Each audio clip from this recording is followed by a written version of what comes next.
वडोदरा की वाघोडिया विधानसभा से निर्दलीय उम्मीदवारी कर रहे मधु श्रीवास्तव ने अपनी दावेदारी वापस ले ली है। गुजरात के वडोदरा में लोकसभा और विधानसभा का चुनाव समूचे गुजरात में चर्चा का केंद्र बना हुआ है।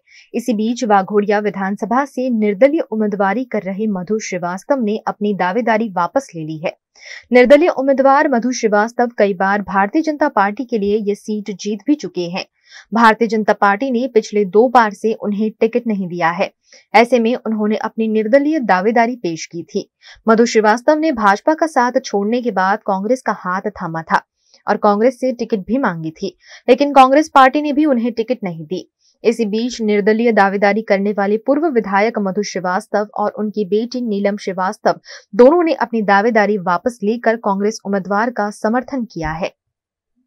क्षत्रिय समाज माटे हूँ ज्यारे भी चूंटणी वाघोडियामां लड्यो छुं, क्षत्रिय समाजना આગેવાનોથી, આદિવાસીના આગેવાનોથી અને ઇતર કોમના લોકોના આગેવાનોથી હું ચૂંટણી જીતતો આવ્યો છું। 6 વખત જીત્યો છું અને ક્ષત્રિય સમાજમાં આખા ગુજરાતના આખા હિન્દુસ્તાનમાં ચાલી રહ્યું છે। એટલે ક્ષત્રિય સમાજમાં છું।